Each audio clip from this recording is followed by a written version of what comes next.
Hello friends, welcome to my channel. मैं सिर्फ राजकुमार। Friends, आज बात करेंगे रिको ऑटो इंडस्ट्री शेयर की। जी फ्रेंड्स, ये शेयर इस वक्त 85 लेवल्स के आसपास है। जिस वक्त मैं वीडियो बना रहा हूँ ये 84 पॉइंट समथिंग पे ट्रेड कर रहा है। फ्रेंड्स, ये शेयर पिछले 5 साल के ट्रैक में 2018 से लेकर 2022 तक की हम बात करते हैं तो अबाउ 100 पे ट्रेड करने वाला शेयर 20 रुपीज़ के लेवल्स के आसपास आ गया और फिर वापस से 2022 में बेटर परफॉर्मेंस इसने दिया, जिसका 52 वीक लो और हाई अगर आप देखेंगे तो 52 वीक लो 32 रुपये समथिंग और 52 वीक हाई 85 पॉइंट समथिंग, तो 2.5 गुना के आसपास का रिटर्न अपने इन्वेस्टर्स को इसने इस साल बना करके दिया। ऐसा क्या हुआ कि ये डाउनफॉल पे गया, फिर वापस एक अपट्रैक मूवमेंट आ गया और अब क्या इसमें इन्वेस्टमेंट करना चाहिए, क्या इसमें हमें बने रहना चाहिए? जो इन्वेस्टर कर चुके चाहे उनको प्रॉफिट बुक करना चाहिए? तो फ्रेंड्स, हम इसके बारे में थोड़ा डिटेल में डिस्कस करते हैं और जानते हैं इसमें करना क्या चाहिए। फ्रेंड्स, इसका जो मार्केट कैप है इस कंपनी का वो है 1151 करोड़ का। करंट प्राइस 85 मान लीजिए आप, और जो भी इसका 52 वीक हाई होल्ड मैंने आपको बताई 32 रुपये समथिंग 52 वीक लो और 85 पॉइंट समथिंग 52 वीक हाई, 2.5 गुना के आसपास रिटर्न अपने इन्वेस्टर को बना करके दिया। स्टॉक का जो पी रेशो है वो है 32.0 यानी कि 32, और बुक वैल्यू है 47.9 यानी कि 48 आप इसका बुक वैल्यू मान लीजिए। बुक वैल्यू से ये अपर ट्रेड कर रहा है इस वक्त। Dividend yield 0.46%, 0.46%। R O C E 7.21%, R O C E return on capital employed 7.21, R O E return on equity 4.44%, face value 1 rupee, face value share का है 1 रुपी। अब फ्रेंड्स, बात करते हैं इसकी कॉन्सिक्वेंसेस की।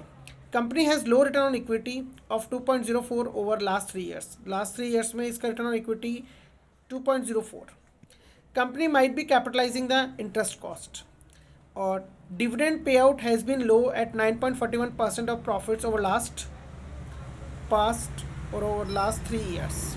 ठीक है फ्रेंड्स, अब हम बात करते हैं इसकी कंपटीटिव कंपनीज की। इसकी कंपटीटिव कंपनीज कौन कौन सी? Bosch, BOSCH, Bosch, Samvardhana Motherson Sumi, UnoMinda, Motherson wiring, Endurance Tech, ZF commercial, Exide Industries, और फिर ये अपने खुद के क्षेत्र में 8 नंबर पर है रिको ऑटो इंडस्ट्रीज़। अब फ्रेंड्स, बात करते हैं इसकी प्रोमोटर होल्डिंग की। इसका जो प्रोमोटर होल्डिंग है इस वक्त 50.32% है। प्रोमोटर होल्डिंग 50.32, बेटर परफॉर्मेंस के साथ में 2022 में प्रोमोटर होल्डिंग भी अगर हम देखें तो बेटर है 50.32, और पब्लिक के पास है 48.64, FIIS के पास है 1.03, DIS के पास में कोई होल्डिंग नहीं है। अब फ्रेंड्स, बात करते हैं, ये कंपनी फाउंडेड है 1983 में, हेडक्वार्टर इंडिया में। नंबर ऑफ़ एम्प्लॉयज़ की बात करते हैं तो 1558, 2022 का ये रिपोर्ट है कि इसके नंबर ऑफ़ एम्प्लॉयज़ 1558। अब फ्रेंड्स, इसकी क्वार्टरली परफॉर्मेंस की बात करते हैं हम। अगर हम इसकी क्वार्टरली परफॉर्मेंस की बात करें दिसंबर 2021 के प्रॉफिट की, वैसे तो 2022 में इसका बेटर परफॉर्मेंस रहा, बेटर प्रॉफिट रहा, लेकिन फिर भी लास्ट 4 क्वार्टर की हम परफॉर्मेंस देखते हैं ताकि एनालाइज कर पाएँ कि इसमें करना क्या चाहिए। तो दिसंबर 2021 का जो परफॉर्मेंस है उसमें जो इसको नेट इनकम है वो है 9.48 करोड़। अब बात करते हैं फ्रेंड्स मार्च 2022 की, तो इसका जो नेट इनकम है 8.62 करोड़, थोड़ा सा डाउनफॉल। फिर बात करते हैं जून 2022 की, जो नेट इनकम है इसका 8.44 करोड़, यानी 9 करोड़, फिर 8 करोड़ समथिंग, फिर 8.44 करोड़ समथिंग, यानी थोड़ा सा डाउनफॉल। अब बात करते हैं इस करंट ईयर क्वार्टर की, सितंबर 2022 की, जो नेट इनकम है 8.71 करोड़, पिछले क्वार्टर के मुकाबले थोड़ा सा इंप्रूवमेंट, स्लाइटली इंप्रूवमेंट। पर फ्रेंड्स, ऐसा क्या हुआ पिछले 5 साल में कि ये शेयर 100 से ऊपर ट्रेड कर रहा था, फिर वापस डाउनफॉल पे आ गया और वापस अपट्रैक मूवमेंट पे आ गया? ऐसा क्या हुआ, ऐसा क्यों हो रहा है?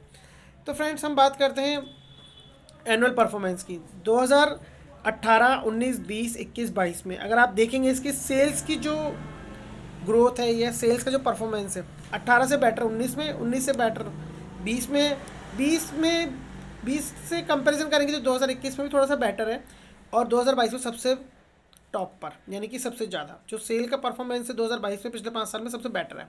अब बात करते हैं लेकिन प्रॉफिट्स की। 2018 में जितने प्रॉफिट्स हुए उससे थोड़ा डाउनफॉल 2019 में, यानी कि 2019 में प्रॉफिट कम हुए 2018 के कंपैरिजन में। अब 2020 में और कम हुए, 2021 में negative performance in terms of net income. In terms of net income company जो परफॉर्मेंस थी वो नेगेटिव थी 2021 में।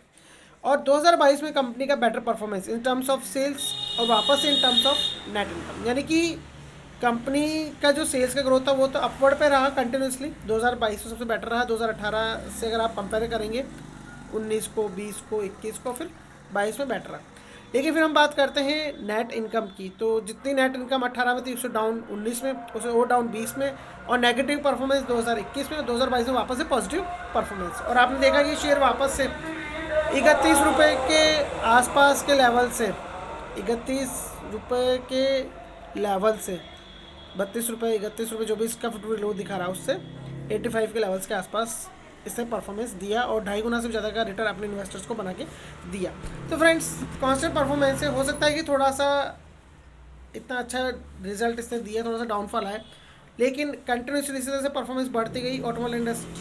ऑटोमोबाइल की जो क्षेत्र में जो परफॉर्मेंस आ रही है, जो ग्रोथ आ रही है, उसको अकॉर्डिंग देखते हुए हो सकता है कि वापस से 100+ शेयर चला जाए। तो फ्रेंड्स प्रॉपर चीज़ मैंने आपको बताई, आपको रिसर्च एनालाइज करके जो मैंने चीज़ बताई आपके better mode of investment level के हिसाब से, कि इसमें थोड़ा डाउनफॉल आ सकता है, एकदम से इसमें 3 गुना परफॉर्मेंस आ गया है, प्रॉफिट का परफॉर्मेंस इतना नहीं बढ़ रहा है कंटिन्यूसली, अगर हम देखें तो हो सकता है थोड़ा इसमें डाउनफॉल आए। लेकिन अगर आप इन्वेस्टमेंट करते हैं, लॉन्ग टर्म को देखते हैं तो कर सकते हैं, बाद में डाउनफॉल भी जाए तो एवरेज बनाना पड़ेगा। प्रमोटर होल्डिंग बेटर है। वैसे प्रमोटर होल्डिंग और जो इसके इस साल की जो करंट ईयर की जो पोजीशन है कंटिन्यूसली लास्ट जो भी 2-3 क्वार्टर्स है उसमें भी कंपनी का जो परफॉर्मेंस है लास्ट 4 क्वार्टर में प्रॉफिट नहीं है।